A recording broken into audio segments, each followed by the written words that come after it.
everyone, Miss Jean here, and I am talking to someone who's really special to me, and that's my sister, Laura. Hi, Laura. Hi. Hi, everybody.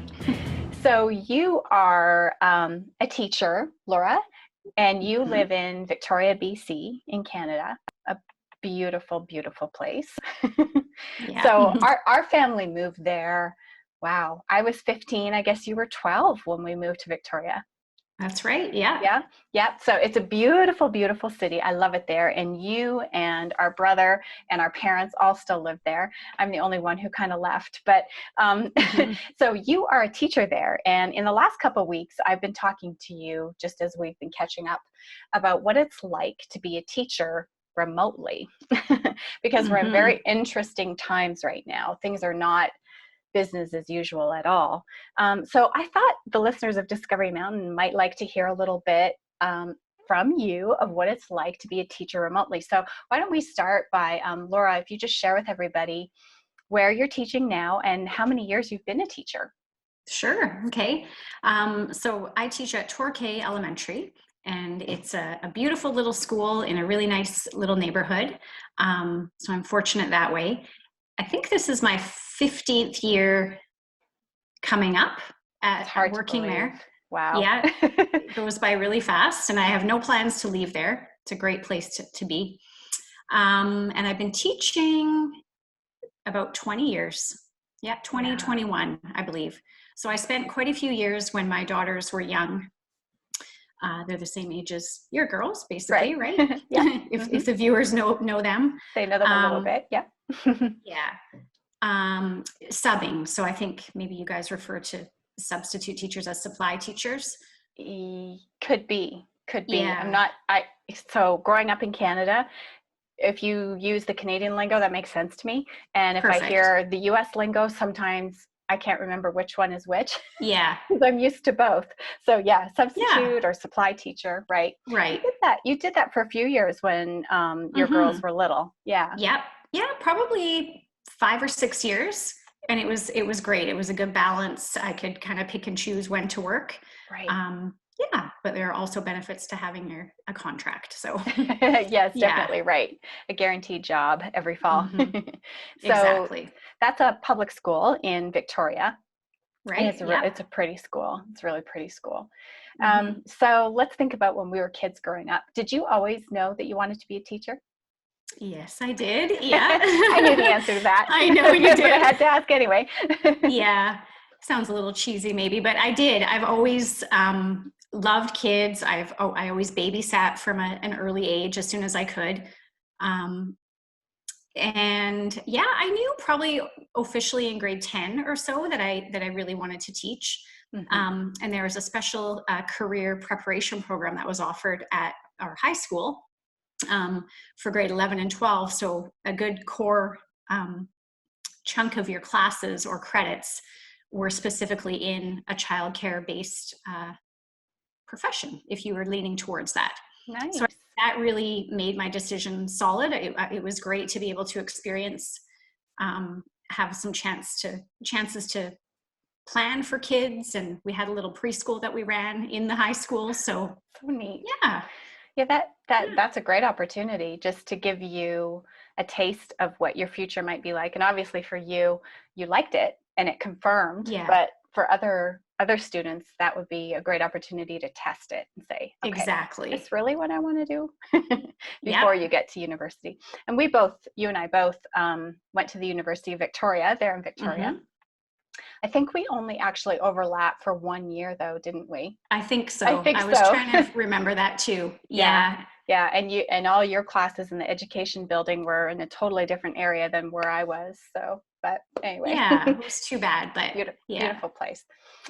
So right now we're all still doing the stay at home. Of course, I'm in Colorado, you're in British Columbia. Our governor just has moved us to a second phase, which starts next week, which is called Safer at Home, which means a few businesses are opening, but all of our schools are still closed, definitely through the end of the year. Is that a similar situation up there in BC? We haven't moved to phase 2 yet. I believe there may be an announcement about that next week. Okay. and we still don't know officially about schools. Interesting. Yeah, they are talking about, it's just talk right now, but they're talking about having the vulnerable learners possibly come into schools in some version, with continuing with the social distancing rules that are set in place by the province. Okay. And so maybe by vulnerable, you mean kids maybe who rely on the schools for food or other things? Okay. Yep, exactly. Food, support emotionally, mentally. Yeah, that's the part that we're a bit unclear on still, is what that's going to be defined as, and whether the teachers submit names, or if it's families that submit their own names. Okay. So yeah, things are just changing. They're just changing all the time. There's still a lot of uncertainty, and I know kids and parents at home are feeling that too. So as you're looking at finishing off the school year, 100% remote or mostly remote, what's kind of your main goal as a teacher? And I'm sure you said it, but second grade is what you teach. What's your main goal for your students for the rest of the school year? I would say, if happiness is actually the number one goal. That's been pushed with the province. They keep stating this to families, that every family is dealing with different situations, juggling work, the parents working, juggling many children sometimes. So number one is make sure everybody is happy and not stressed. But I would say, like, the main goals would be some sort of a literacy and numeracy every day, if possible, would be ideal. Do a bit of reading, a little bit of math, whether it's online or for, with actual books. Right. But we're not necessarily expecting a lot of progress necessarily. If they can maintain skills, that's wonderful. But it's hard. We don't want to put a lot of pressure on the parents to try to recreate what we would do in the classroom. It's very different. So yeah. And this is sort of the philosophy that's come from the people in the school district that you work for. Yes, and the province, actually. The province has set out guidelines around this. So they've stated, like, for the grade level that I teach, if children can spend 3 to 5 hours per week doing some sort of literacy, numeracy, physical health, incorporated with lots of play. So however that works in your house, yeah, is great. Might look a bit different per family. So that's interesting. And of course, you're teaching the younger ones. It's interesting to hear how different teachers and how different educational leaders, that's the right word, but how different provincial and state level leaders are kind of making these decisions for the goals, and I really like the approach that I hear that you're taking with your students, because they're second grade, so if they can kind of just stay where they are and not go too far down, then you can kind of pick back up with them in the fall when you guys are all back together. Exactly. And that seems like a very caring approach to keeping in mind the circumstances of every family. Yeah, definitely. Very Canadian.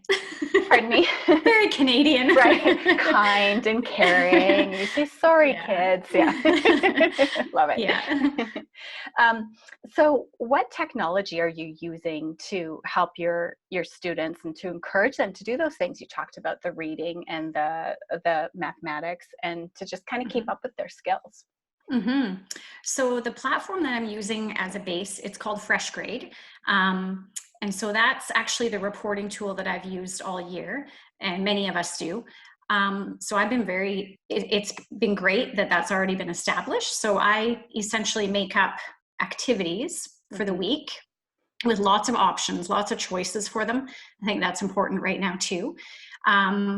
But the main sites that I'm using to support those things would be Epic Books, which is a wonderful site. I think I've told you about it before. Yeah, you haven't. I looked at it, and it's really cool. Yeah, the kids love it. And as a teacher, I like it because I can create categories and assign books as needed. or videos actually as well. Okay. So that's a great one. And so we have a class membership for that, and that allows for a little bit of more options for the kids. And then, yeah, go ahead. It's basically a virtual library, isn't it? Exactly. Epic Books. Yeah. Yeah, that's exactly. Yeah. Yeah. And it's really well done. It's very well laid out, and the books are quality.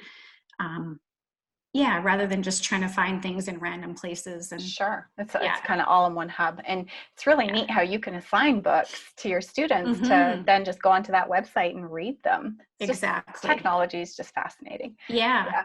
So that's been a bonus for me, something that I'll continue to use for sure, even in the classroom. Yeah. The other great one for math is IXL. And it's similar in the way that you can assign content and activities practice.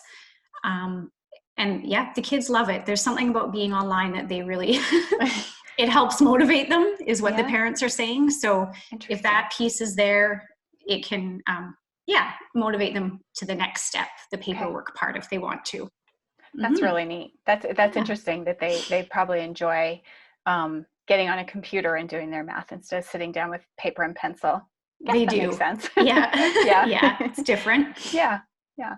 So what has been the most challenging aspect for you with remote teaching? And I guess also, what kind of feedback have you heard from your students and their families about what's been challenging for them?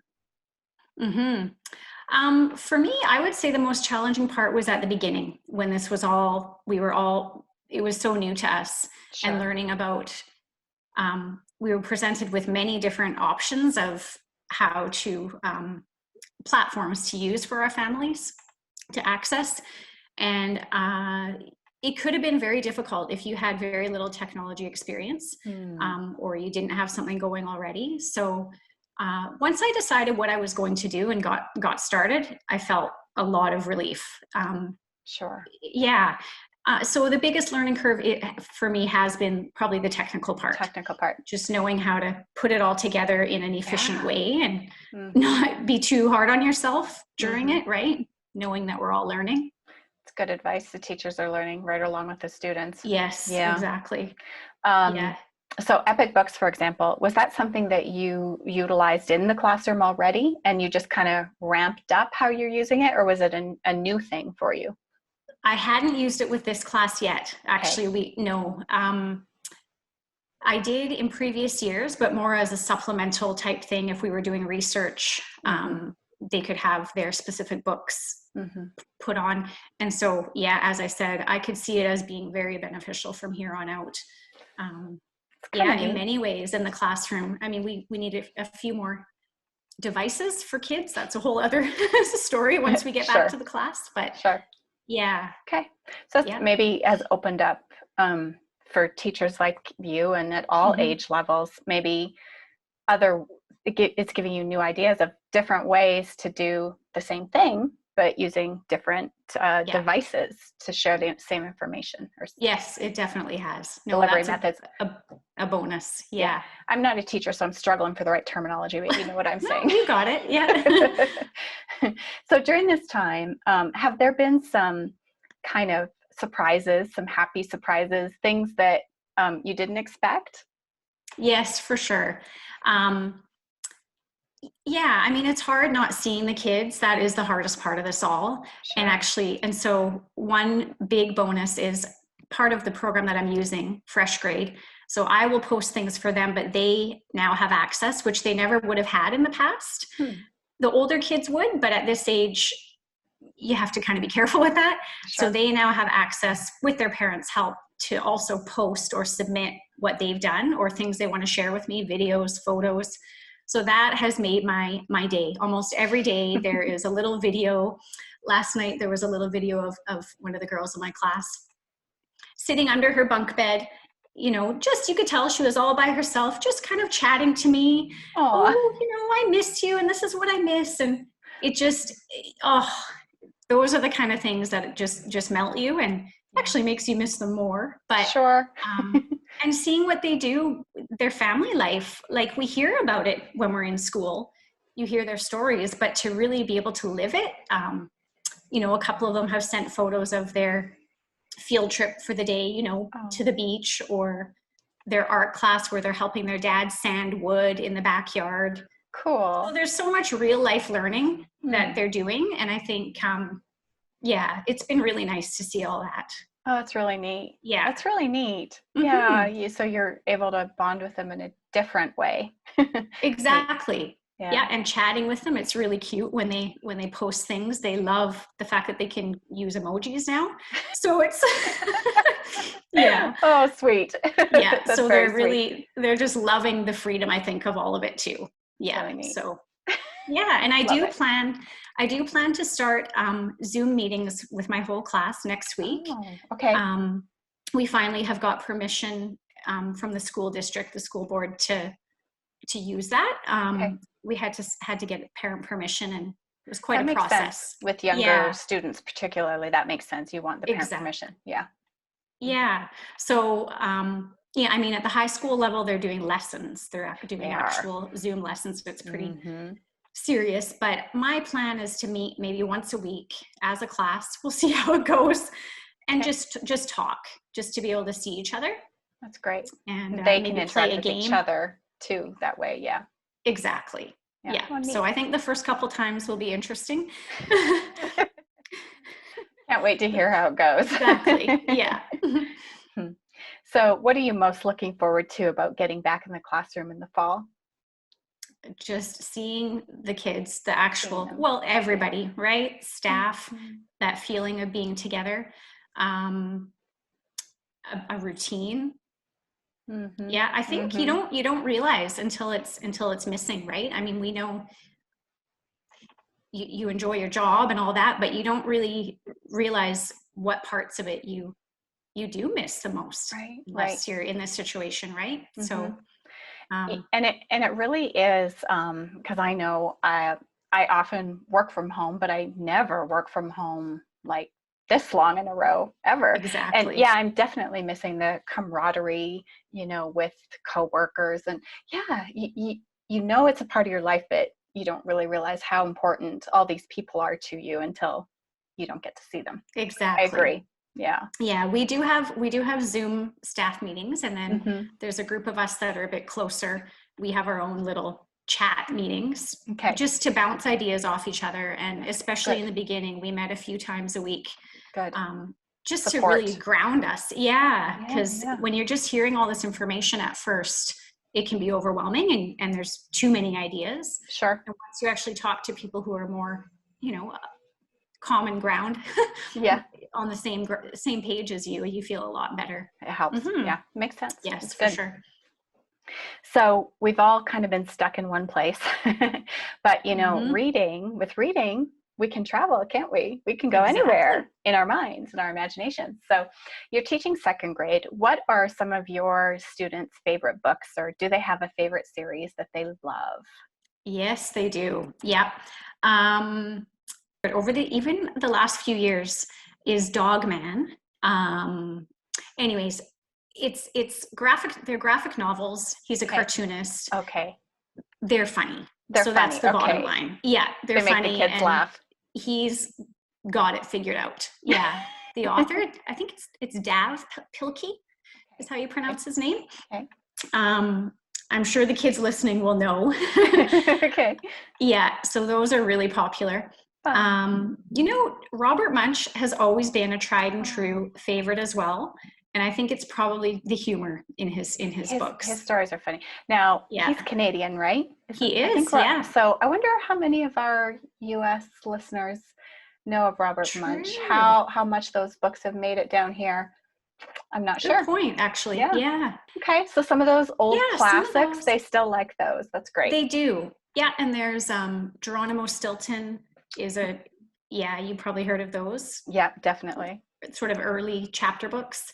So there's the trends, right, of things like the popular Lego or movies at the time that they definitely are drawn to, but there are also the classics. Yeah. Okay. Yeah. It's a good mix. Yeah.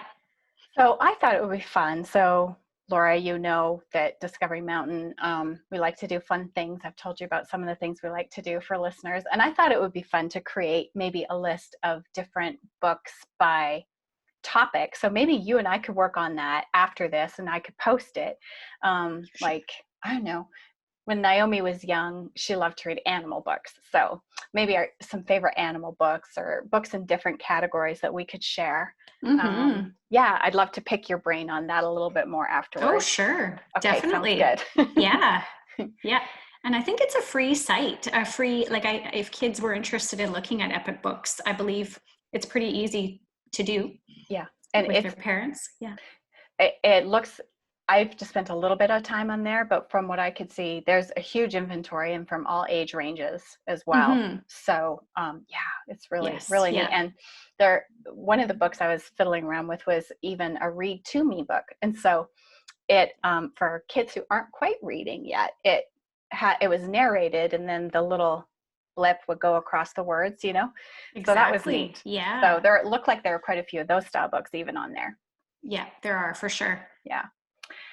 So as a teacher going through this, you know, just thinking of you and all the teachers, I was talking to the principal at Naomi, who our listeners know as Jamie. Right. Yeah. I was talking to her principal last week, and I just made sure that I mentioned how thankful I am for all the work that the teachers at her high school are doing. Wow.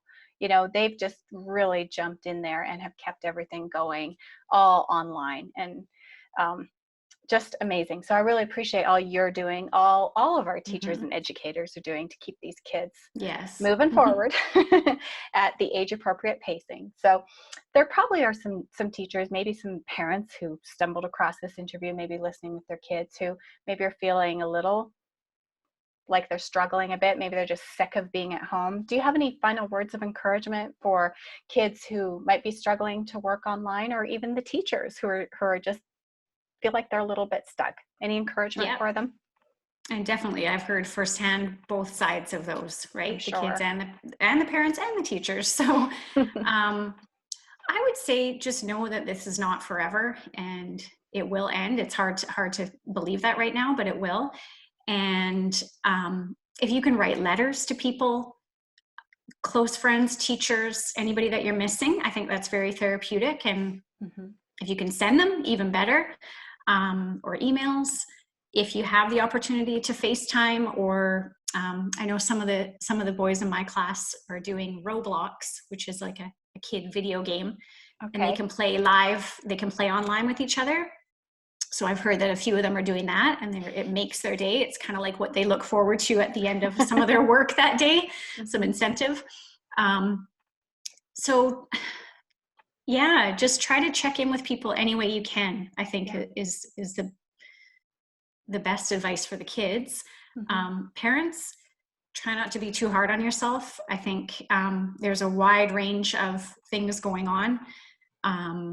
And just know that at this age, you know, the younger the kids, they will catch up.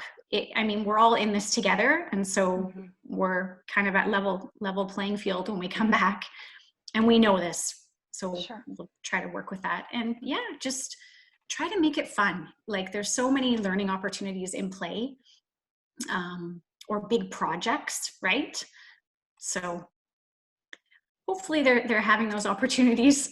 And just reach out to the teacher if you are feeling stuck. Don't hesitate, right? Exactly. We don't necessarily know how people are managing. So and you can't help if you don't know.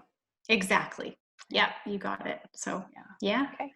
And for all of you listening too, kids and parents, I heard from you, Laura, earlier, and I saw in your face how much getting those videos and those greetings from your students means to you. So kids, don't hesitate to reach out to your teachers, because they're missing you as much as you're missing them, for sure. Yeah. And it takes a lot for the teachers to be brave as well. Like, you know, it's different comfort levels for everybody, whether they want to do the video chats or whether they want to, you know, teach on video. Like, so Alexa, my youngest daughter, she's 17. We made a little video yesterday where we had to draw names for chicks that we have that have hatched. They're at another house, but that's another thing I'm doing with my class. Actual baby chicks. Yeah. So cute. We had eggs and in the incubator. So we had to name these chicks and do a little draw. So, but it took all my bravery to even just get that video going. There she is. She just walked through behind you. That's cute. Yeah, that's funny. So anyways, just a funny little side note. The kids loved it. So when that was posted, oh my goodness, the comments that I got. And so they want to see us being vulnerable and being ourselves, right? Yeah. We're all in this together that way. So it's good to remember that as an adult. to stretch ourselves, and the kids are going to appreciate it. Yeah. It's for them. Yeah, exactly. Right. Yeah. Right. Oh. Well, thanks, Laura, for sharing. And I can't wait to hear how Zoom teaching goes for you. And say hi to Alexa. I know she can't hear us because you have your earbuds in. Alexa. But hi. Hi. Say hi to her. Say hi to Auntie Jean. Where are you? Hi. There we go. Talk about raw footage, hey? Right, exactly. Yeah, I told you. This can be an organic conversation. Yeah, it's very for organic. So thanks, Laura, for your time and hanging there. And thank you. And we'll work on that reading list. Yes, we will. Yeah, okay. We'll touch base about that. Okay, thanks. Sounds good. Bye, everybody. Bye. Okay, bye. Bye.